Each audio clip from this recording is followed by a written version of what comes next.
Hi friends, John Abraham హీరోగా, శార్వరి వాగ్ హీరోయిన్గా, నిఖిల్ అద్వానీ దర్శకత్వంలో వచ్చిన వేద సినిమా ఎలా ఉందో చూద్దాం. రాజస్థాన్లోని ఒక గ్రామంలో జమీందారీ పరిపాలన ఇంకా కొనసాగుతూ ఉంటుంది. కుల వివక్షత ఎక్కువగా ఉంటుంది ఆ గ్రామంలో. తక్కువ కులం వాళ్ళు ఎక్కువ కులం వాళ్ళని పెళ్లి చేసుకుంటే వాళ్ళని చంపి పారేస్తూ ఉంటారు.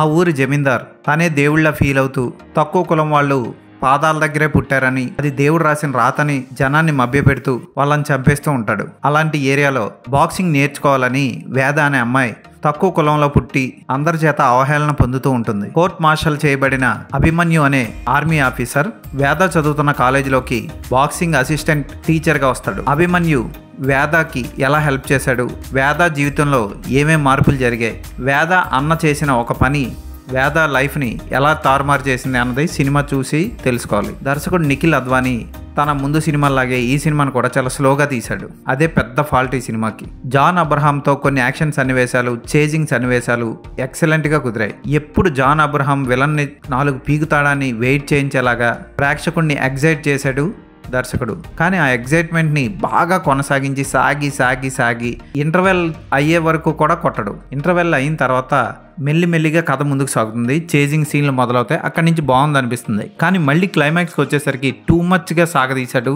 ఆశా చాక్లెట్ తొక్క సాగదీసినట్లు భయంకరంగా సాగదీశాడు. అదే పెద్ద మైనస్ పాయింట్ ఈ సినిమాకి. స్లోగా అనిపిస్తుంది టేకింగ్. యాక్షన్ ఎపిసోడ్లు కూడా స్లోగా తీయొచ్చా, ఇంత స్లోగా తీయొచ్చా, ఇంతలా సాగదీయొచ్చా క్లైమాక్స్ని అనిపిస్తాడు నిఖిల్ అద్వానీ. ఇటువంటి సాగతీతలో కొట్టుకుపోతూ అద్భుతంగా పెర్ఫామ్ చేశారు శార్వరి వాగ్, జాన్ అబ్రహం. వాళ్లే కాకుండా విలన్ పాత్రధారి, విలన్ తమ్ముడు, ఆశీష్ విద్యార్థి, వీళ్ళందరూ కూడా చాలా బాగా యాక్ట్ చేశారు. వాళ్ళ పాత్రలకు న్యాయం చేశారు. ఇక విలన్గా యాక్ట్ చేసిన అభిషేక్ బెనర్జీ ఎక్సలెంట్గా పెర్ఫామ్ చేశాడు. అతని యాక్టింగ్ సూపర్గా ఉంది. తమన్నా చిన్న అతిథి పాత్రలో నటించింది. జాన్ అబ్రహం తమన్నా మధ్య సన్నివేశంలో వాళ్ళిద్దరు ఫేసులు చూస్తే బాగా మడతలు పడి ముసలోళ్ళు అయిపోయారు అన్న ఫీలింగ్ కలిగిస్తారు వాళ్ళిద్దరు. పాటలు ఏమాత్రం ఆకట్టుకో, ఒక పాట కూడా బాగోదు.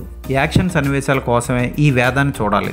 దర్శకుడు కొన్ని చోట్ల లాజిక్ లెస్గా కూడా తీశాడు. ఉదాహరణకి వేద, అభిమన్యు ఇద్దరు ఒక గుళ్ళో చిక్కుకుపోతారు. చుట్టుముడతారు విలన్లు, పోలీసులు కూడా. అయితే వాళ్ళని దాటుకొని హెయిర్ ఒకటి కట్ చేసుకొని హీరోయిన్ వెళ్ళిపోవడం మాత్రం విచిత్రంగా అనిపిస్తుంది. హీరోయిన్ గుర్తుపట్టలేదు, కనీసం జాన్ అబ్రహాంను కూడా గుర్తుపట్టరా, మరీ వెటకరంగా అనిపిస్తుంది ఆ సీన్.